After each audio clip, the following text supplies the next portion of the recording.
Hello guys and welcome back to the channel, and in today's video here we are for a bit of a different video. We are racing in the WR Ironman League, and as you can see by this grid, we've got guys of Jarno, Duncan, Jake Benham, Istvan Buki, Brendon, Leigh, Otis Lawrence, and a bunch of F1 Esports development drivers such as Leo Lund, Jan Holiday and more. So we've got an insanely stacked grid.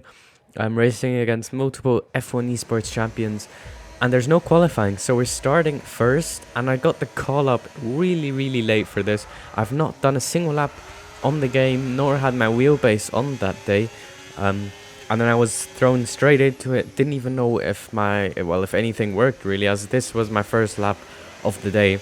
A bit of ghosting there, quite lucky, so we're able to hang on to the lead. But yeah, that is why we're starting in first. It's basically a reverse championship grid positions. We then head to lap number 3, and Cameron Dowds goes for the overtake, goes for the lead. Something important to note is that we were on a console qualifying setup.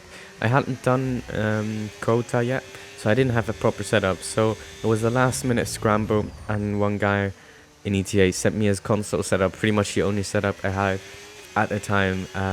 So yeah, that was not ideal, as we're on lap 6 and we've already been gapped out of DRS. We're basically out of battery. Dennis Longrock was out of battery as well.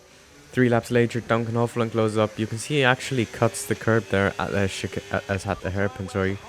But yeah, basically on the straights and in low speed, I just lost loads of time. So yeah, Duncan goes past us. You can see Cameron is far away. And then we're end of lap 13. Duncan is a second in front of us. So we were able to stick with him for about 3 to 4 laps. But then on this lap, he is going to be able to gap us out of his DRS range.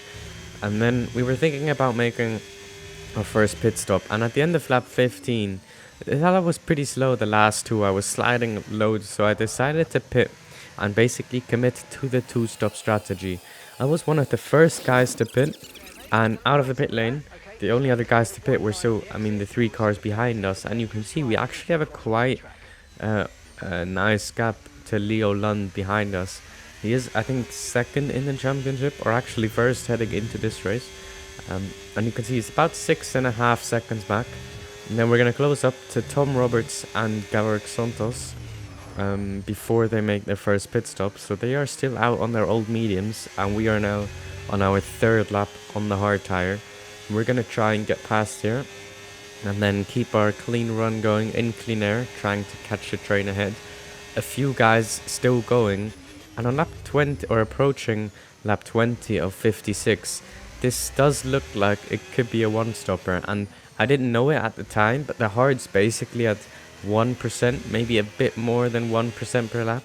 So I didn't know that because I hadn't done Cota on 100% race and race fuel yet, which was a bit unfortunate. So after getting past Tom and Gabor, we eventually, you can see the gap, we start closing in on the cars ahead. The gap is 6 seconds, but their tires are going off, and you can see Brendon, Leigh and Joni Tormala on the hard tires. That's not because they already made their pit stop, but they started on the hard tire. They started in the second half of the field, and now we're going to close up to them about halfway through the race. We've got Jack West into the pit lane. He did 8 laps more than us on the medium tire, so he's going to have a massive tire advantage. We were one of the first cars to pit, which is why everyone will have a big tire advantage.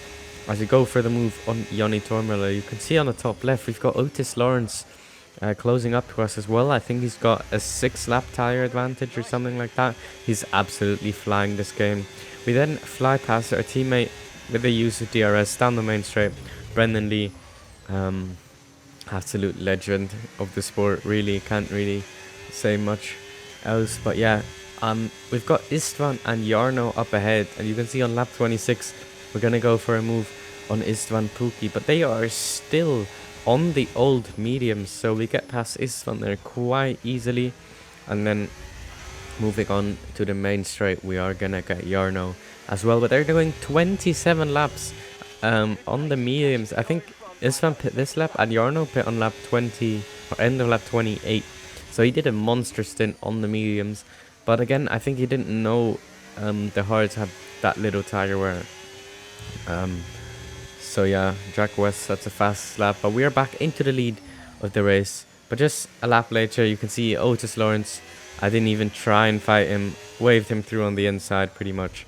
Didn't try and block it off. Yeah, Otis is just different breed on this game. Not really much we can do against him at this point, especially with the tire advantage. You can see Jarno is still behind us. As we then head all the way onto lap 30, Duncan O'Flynn has closed back up. Also, he has a big tire advantage over us. He's got a 3-second time penalty, but he's going to absolutely waltz off and drive away and gap us and leave us in his dust. So there's not much we will be able to gain with the 3-second. What I can tell you now that I didn't really think at the time is that they were both going to go for 1-stops. I went a bit early for a 2-stop, but basically the whole dilemma here was the 1 versus a 2-stop. Cameron Dowds, we undercut him, but then he of course re-overtook us. And then here in lap 34, Leo Lund closes up to us.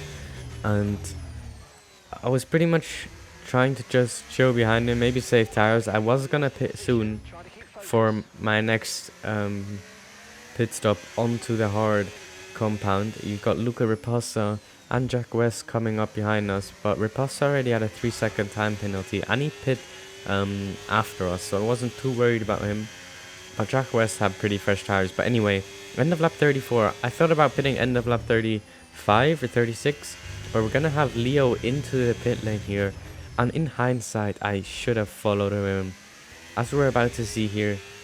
Once I make the cut, leaving the pit lane, he flies past us there, and he's in the train with Brendon, Leigh and Joni Tormola, who of course started on the hard tire and then pit for the mediums, and now we're 1.8, roughly 2 seconds back. We still have cold tires of course, so we're gonna lose a bit more, but in the end on lap 38 we're already 3.5 seconds back, as we're gonna get past Dennis Langrock here, heading up into turn 1. Brendon Leigh has a 3-second time penalty, but you can see the gap to Leo Lund is 4 seconds. If we would have pit on the same lap with him, we would have been in the train with Brendon and Joni, and that would have made life a lot easier, as Jack West pits very late on the end of lap 45, and he already pit, so that is his second pit stop. And then eventually Brendon's medium tires died off and he was gapped, and we got that moved on up into P8, but at the time we don't have a 3-second time penalty, and Joni Tormola does.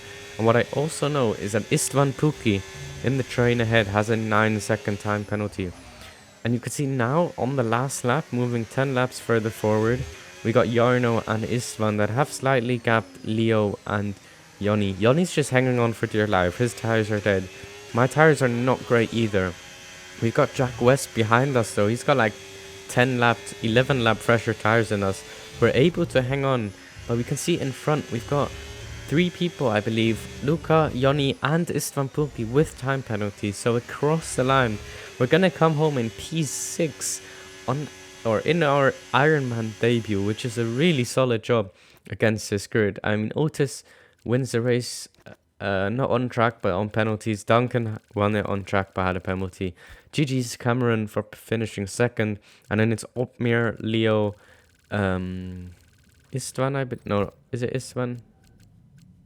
Not sure, but anyway, insane debut for us. I did one more race actually at Mexico, so that video will be next. Please leave a like and subscribe to support me, and until next time from me, it's take care and goodbye.